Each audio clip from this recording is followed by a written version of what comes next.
I love Michigan history, and on my channel here, probably 90% of what's on here are old-time radio programs, which I love too, but the 10% which deal with Michigan's history and prehistory are my favorite videos on my channel. I'm going to record here and present to you a book called Walls of Flames by Gerard Schultz, and this was printed in 1968, and I think that it is now in the public domain. If you have an interest in this book and it is not in the public domain, please notify me and I'll take this down.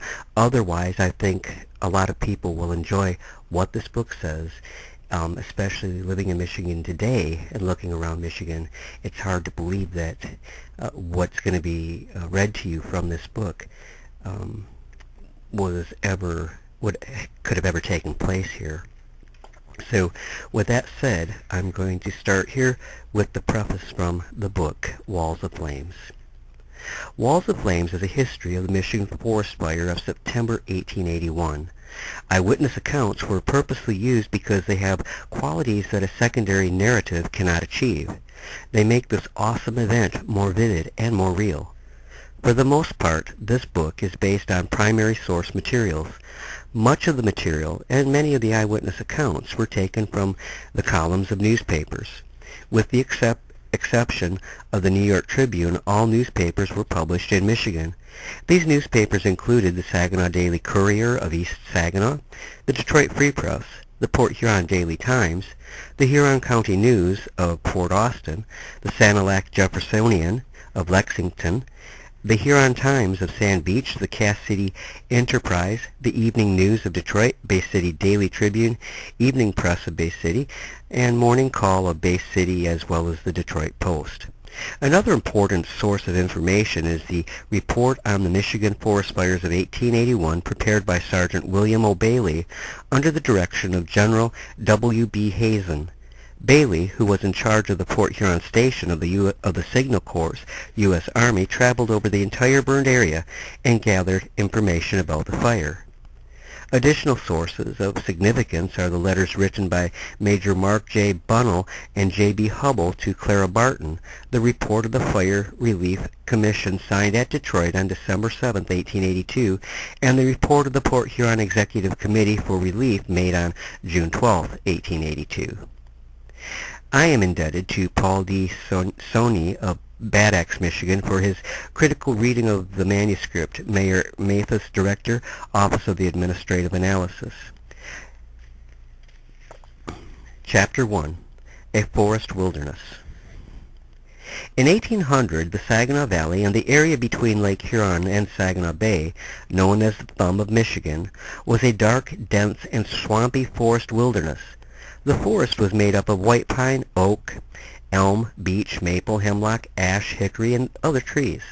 Tamarack and cedar were found in the more swampy places. There were magnificent stands of pine of skyscraping heights with tree trunks from 3 to 5 feet in diameter. Roderick Park of Bad Axe, who was 21 years of age in 1881, saw a number of stumps of pine trees that were about 8 feet in diameter. These trees had been cut before his time. The largest plank exhibited at the World's Fair in Philadelphia in 1876 came from the Ludington Mill at Verona Mills, located between present Harbor Beach and Bad Axe. This piece of lumber, 16 feet long by 4 feet wide, became known as the Centennial Plank, and in some places the trees in the forest before the beginning of lumbering were so thick it was always deep twilight around the trunks during the daylight hours. Pine trees were cut down and brought out of the forest for lumbering by Americans and even by Canadians in the early 1800s, although the land still belonged to the United States government. In 1832, the first 2 steam sawmills in Michigan were built on the Black River. Lumbering on this river reached its peak in 1871 when 100 million board feet were sawed. In 1835, the first steam sawmill was erected on the Saginaw River. 23 sawmills were operating along this river by the end of 1855. At this time, most of the logs were coming from the Cass River country. The peak production year along the Cass River was in 1872 when 104 million feet of logs were boomed down the river. Only 7 years later, production along the river had declined to 7 million feet. The situation in 1881. Most of the pines and hardwoods in the Thumb area had been cut down by 1881. However, the loggers had left a wilderness of slashings consisting of pine tops, branches, pine needles, stumps, and sections of discarded tree trunks. The slashings covered thousands of acres of land and in many places were from 12 to 15 feet high. The treetops were quite long because the saying was that they extended into the next county, and after the tall pine trees had been cut, poplars had grown up, which represented a tremendous fire hazard.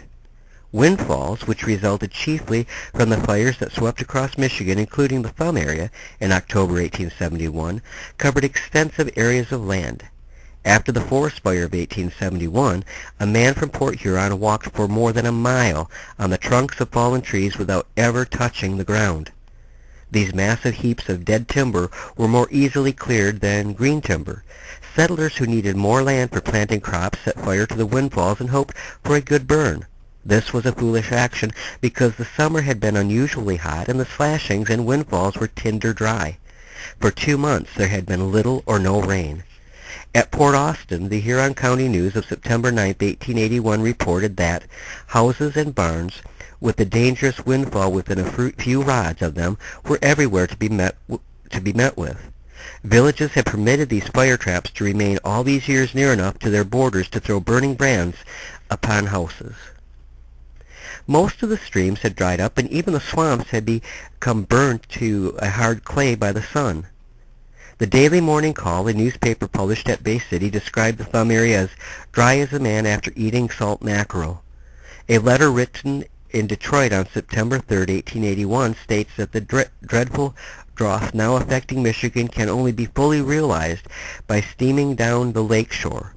Last night we sailed past fire after fire burning in the woods on the shores of the lake and far back into the interior, lighting up the night with the brightness of an almost noonday. The smoke is so thick as to require the blowing of the foghorn at the upper portion of the lake. The Saginaw Daily Courier described the prolonged drought as follows.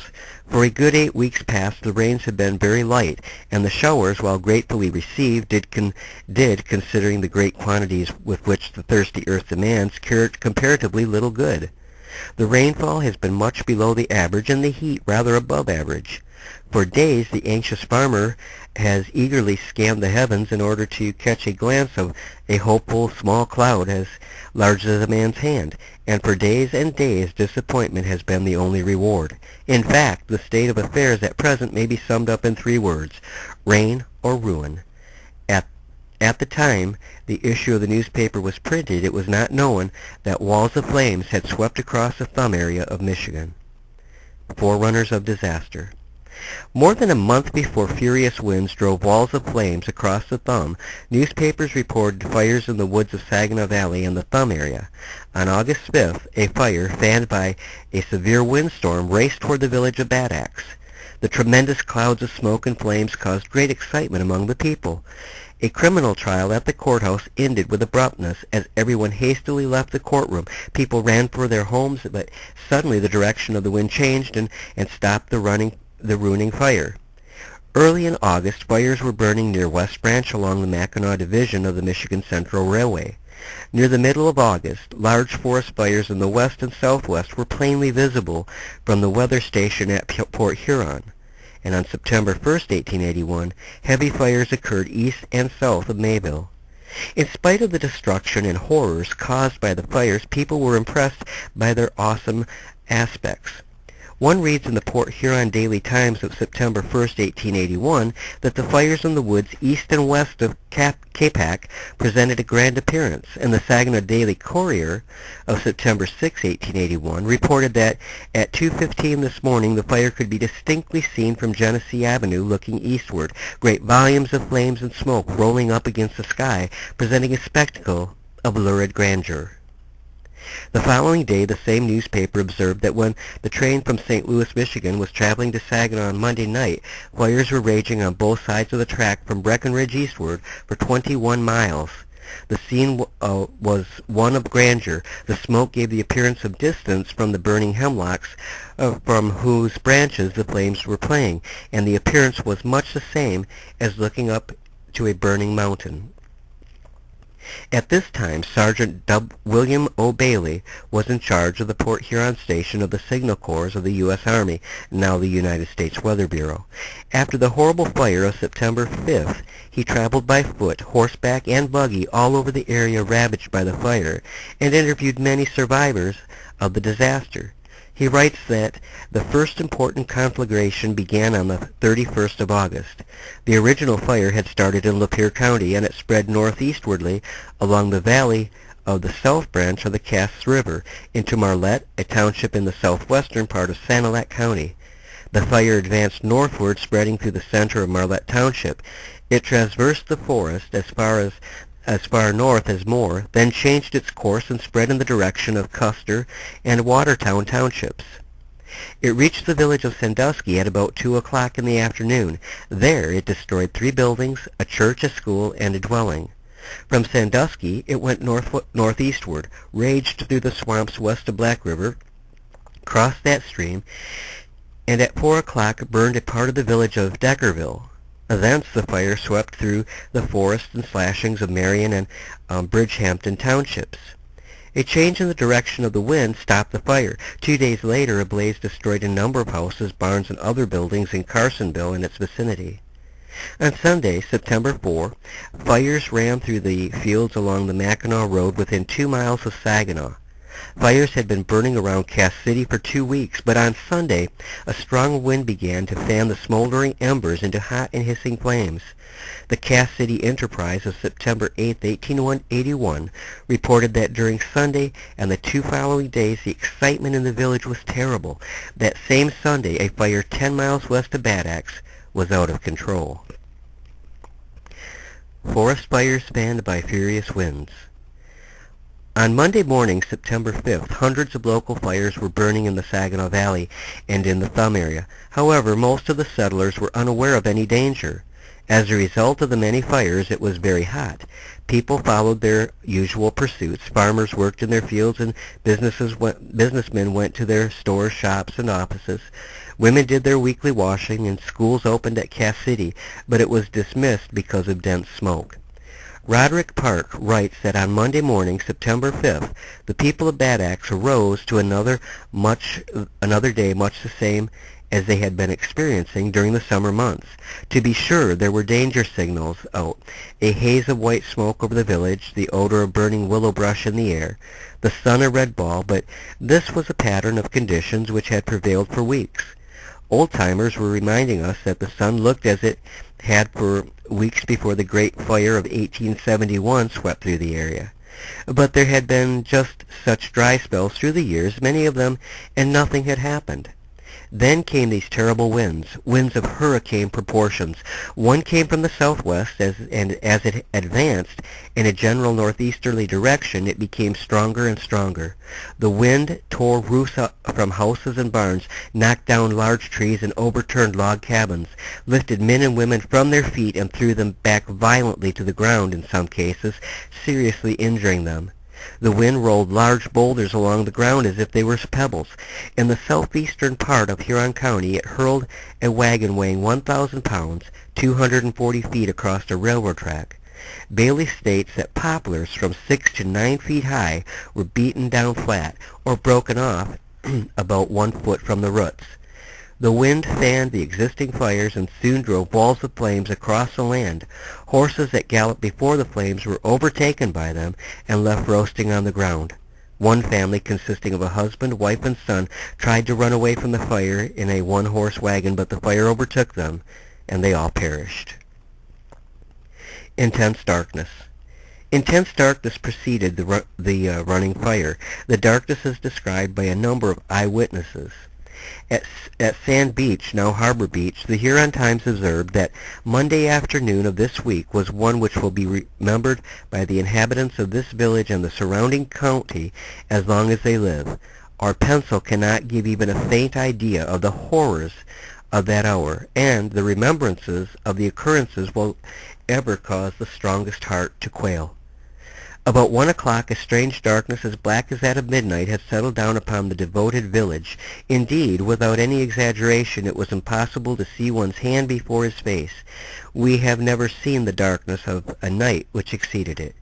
About 4:30, a tremendous roar like a heavy discharge of artillery was heard to the north and west of the village, and the glow of miles and miles of burning materials made the western sky red with heat, but failed to cast a ray of light through the thick atmosphere which was blinding and suffocating everybody. F. Murray, postmaster, telegraph operator, and storekeeper at Richmondville, gave this account of the intense darkness.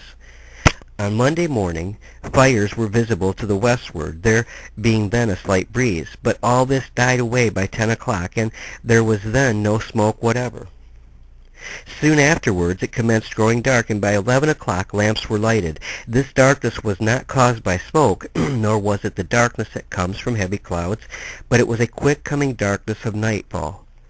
So intense was this darkness that the lamps threw shadows as do electric lights, but the rays of a lamp standing in his store window, he could have seen people carrying water 40 rods away, and as they passed through its beams could recognize the persons. There was now a faint breeze, and Murray thought the darkness was caused by drifting in a dead and scentless smoke. This continued until after 4 o'clock, when another peculiar phenomenon appeared in the shape of balls of fire in the air. An anonymous writer described the approach of the fire as follows. For several days the wind had arisen during the day sufficiently to fan the fires into relentless flames, ready at a moment's opportunity to leap forward in the work of destruction. That opportunity was presented. Soon after noon on Monday, the 5th, the wind, which had been blowing steadily, began to increase in volume and force. Darkness settled like a vast pall over the earth, not having the appearance of being caused by smoke. It came on gradually like the darkness of an eclipse, and many almanacs were consulted to see if that was not the cause of the darkness. In many places lamps were lighted at noon.